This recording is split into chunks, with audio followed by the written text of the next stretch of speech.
The art of public speaking book summary in Hindi part 2। The art of public speaking में आज हम जानेंगे कि किस तरह से आप पब्लिक स्पीकिंग की कला में माहिर बन सकते हैं। अगर आप एक बेहतर पब्लिक स्पीकर बनना चाहते हैं या लोगों को प्रभावित करने के तरीके सीखना चाहते हैं या फिर एक अच्छे लीडर बनना चाहते हैं तो यह किताब आपके लिए ही है। दोस्तों, ये इसकी पार्ट 2 है। अगर आपने इसके पहले पार्ट 1 नहीं देखा है तो पहले जाकर पार्ट 1 देख लीजिए। पार्ट 1 का हम लिंक डिस्क्रिप्शन में दे देंगे, आई बटन पर दे देंगे और एंड स्क्रीन पर भी दे देंगे, आप जाकर देख सकते हैं। तो चलिए स्टार्ट करते हैं the art of public speaking book summary in Hindi part 2। अपनी आवाज़ को अच्छा बनाने के लिए अपने गले और फेफड़ों का ख्याल रखिए। जब हम बोलते हैं तो हमारे फेफड़ों से हवा हमारे गले तक जाती है, जिससे कि आवाज़ बाहर निकलती है। दूसरे शब्दों में, हम जब बोलते हैं तो हमारे फेफड़ों पर प्रेशर पड़ता है और ज़्यादा ज़ोर से काफ़ी देर तक बोलते रहने पर सीने में दर्द हो सकता है। इसलिए यह ज़रूरी है कि आप अपने फेफड़ों का और अपनी सेहत का अच्छा ख्याल रखें।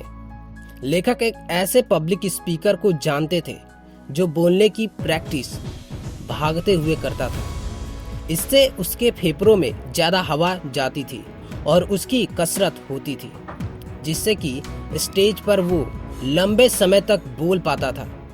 आप चाहे तो यह तरीका अपना सकते हैं या फिर एक दूसरे तरह से भी कसरत कर सकते हैं, जो कि आगे बताए जाएंगे। सबसे पहले अपने हाथों को अपने कमर पर रखिए और एक हाथ की उंगली को दूसरे हाथ की उंगली से छूने की कोशिश कीजिए। इससे आप अपने फेफड़ों को दबा रहे हैं, जिससे कि सारी हवा बाहर निकल रही है।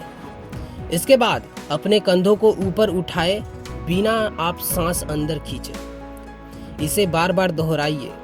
फेफड़ों के अलावा आपका गला भी अच्छे से बोल पाने के लिए बहुत ज़रूरी होता है।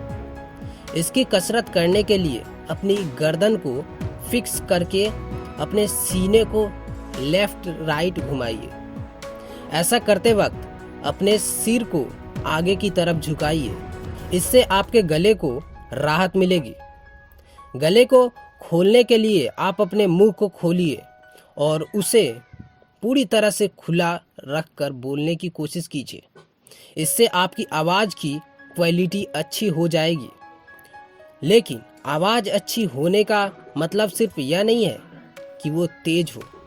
इसका मतलब यह भी है कि वो साफ हो और स्टेज के पीछे जो लोग बैठे हैं वो भी आपकी बात को अच्छे से और साफ साफ सुन पाए।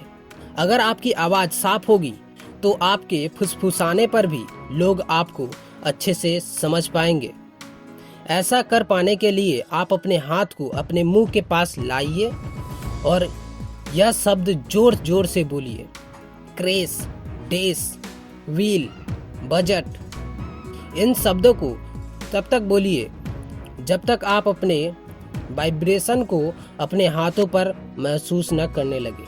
अपने सुनने वालों को एक भीड़ में इकट्ठा कीजिए ताकि आप अपनी बात को लोगों तक अच्छे से पहुंचा सकें। क्या आपने कभी यह देखा है कि किसी सेमिनार में एक व्यक्ति ताली बजाता है और फिर सारे ही लोग अचानक से तालियां बजाने लगते हैं?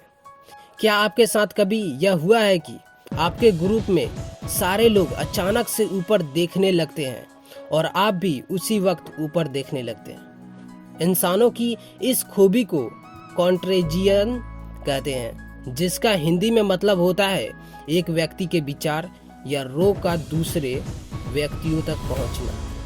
इसका आसान सा मतलब होता है एक चीज का फैलाव। इसका मतलब यह है कि अगर आप अपने सुनने वालों को एक भीड़ में इकट्ठा कर लेंगे तो आप अपने विचारों को उन तक आसानी से पहुंचा सकते हैं। भीड़ में विचारों का इन्फेक्शन बहुत तेजी से फैलता है। अगर एक भीड़ भरी जगह पर एक व्यक्ति अचानक से चिल्लाने लगा, आग आग, भागो भागो, तो सारे लोग पागलों की तरह भागने लगेंगे। इसीलिए अगर आप चाहते हैं कि सब लोग आपके विचारों को सुने तो उन्हें अलग अलग मत बैठने दीजिए।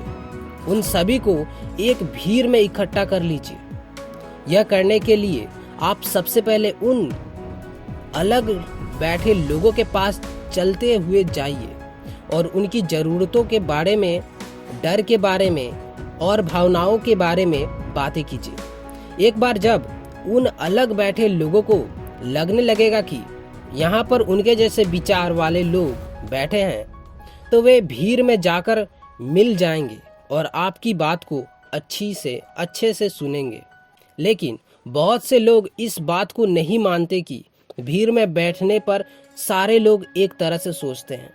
अगर आपको इस बात पर अब भी कोई शक है तो इतिहास के इस एग्जाम्पल पर एक नज़र डालिए। 19वीं शताब्दी में सोवियत की सरकार ने यह नियम लागू किया कि कोई भी कहीं भी भीड़ नहीं लगाएगा। उन लोगों को इस बात का डर रहता था कि अगर सारे लोग एक साथ आने लगेंगे तो सरकार से बगावत करने की चाहत अचानक फैलने लगेगी और उन लोगों को हड़ताल का सामना करना पड़ सकता है। इसलिए आपको भीड़ इकट्ठा करने की काबिलियत अपने अंदर विकसित करनी होगी, क्योंकि इसमें वो ताकत है जिससे सरकारें गिराई जा सकती है। अपने बहस करने की ताकत को बढ़ाइए।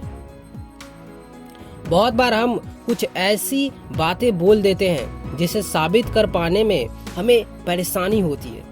कभी कभी हम अपनी राय देने लगते हैं और बहुत से लोग उस राय को नहीं मानते। इसलिए यह बहुत ज़रूरी है कि आप जो भी बोले उसे साबित करने की ताकत भी रखें, वरना आपकी कही गई बात को आपके खिलाफ इस्तेमाल किया जा सकता है। साथ ही अगर आप अपनी बात को साबित नहीं कर पाएंगे तो लोग आप पर भरोसा नहीं करेंगे। इसके अलावा अगर आपकी कभी किसी से बहस हो जाए तो आपको उसकी बात का जवाब देना भी आना चाहिए। अपनी बात को साबित करना और दूसरों से बहस करना, यह दोनों ही जरूरी है। इसलिए आपको यह भी सीखना होगा कि किस तरह से आप अपनी बात को सही साबित कर सकते हैं, और यह भी सीखना होगा कि किस तरह से आप अपने विरोधियों की बात को गलत साबित कर सकते हैं। इसके लिए आपको 4 बातों पर ध्यान देना होगा। ये बात जिस पर बहस हो रही है, उस बात को साबित करने के सबूत, उस बात के और फोन से मतलब हो सकते हैं, और उस बात के नतीजे आगे बताए गए हैं। 8 सवालों की मदद से आप उन पहलुओं पर ध्यान देकर वो दोनों काम कर सकते हैं। जिस बात पर बहस हो रही है उसे अच्छे से समझने के लिए आप खुद से पूछिए कि क्या उसे साफ साफ शब्दों में कहा गया है। दूसरा सवाल, खुद से यह पूछिए कि जो कुछ भी कहा गया है क्या उसे पूरी तरह से कहा गया है, क्या पूरी जानकारी दी गई है, कहीं उस जानकारी में कुछ कमी तो नहीं है। इसके बाद आप उस बात को साबित करने के सबूत पर ध्यान दीजिए। खुद से यह सवाल पूछिए, उस बात को किस एक्सपर्ट ने कहा है, क्या वो व्यक्ति वाकई में एक एक्सपर्ट है, क्या वो सही से सोच समझ सकता है। दूसरा सवाल यह पूछिए, क्या सारे फैक्ट्स पर ध्यान दिया जा रहा है, क्या वो सारे फैक्ट्स एक ही बात कह रहे हैं या अलग अलग, क्या वो सच में फैक्ट्स है या फिर किसी की राय है।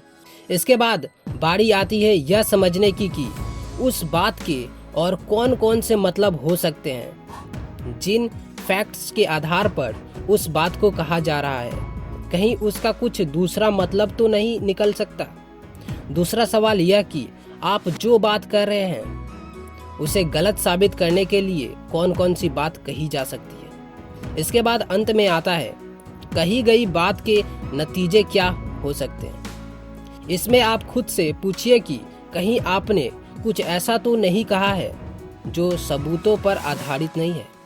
और दूसरा सवाल यह कि क्या सारे सबूत एक ही बात की तरफ इशारा कर रहे हैं। अपने सुनने वालों को एक कहानी सुनाइए ताकि वे कल्पना कर सकें। ज़्यादातर लोगों को जानकारी, नंबर्स और स्टैटिस्टिक्स नहीं पसंद है।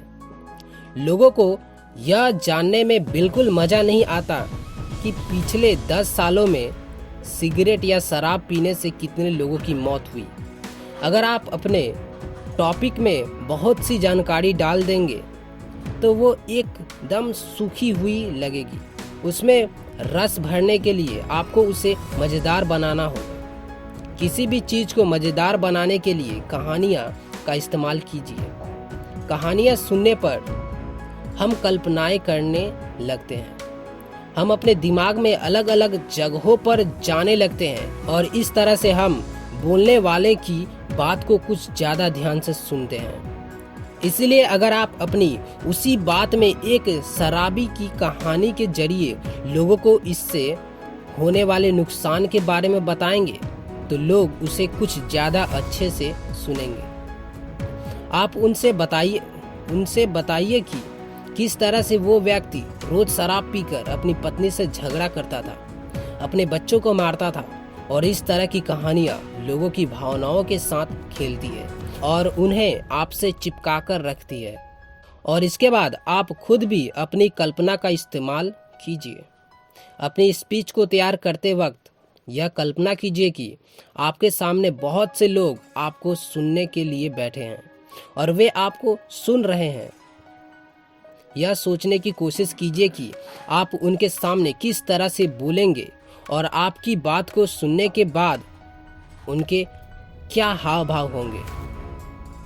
जब आप अपने दिमाग में अपने सुनने वालों को साफ साफ अपने सामने देखने लगेंगे तो यह कल्पना कीजिए कि आप उनके सामने बोलने पर कौन से गेस्चर का इस्तेमाल करेंगे। यह सोचिए कि उस गेस्चर का आपके सुनने वालों पर क्या असर होगा। किस तरह से आप अपने वाक्यों को कहेंगे। पब्लिक स्पीकिंग का काम भी एक कवि या लेखक के काम की तरह होता है।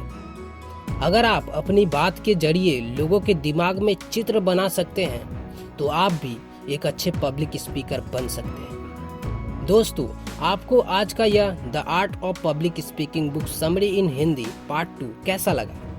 क्या आपका भी सपना है एक बेहतर पब्लिक स्पीकर बनना?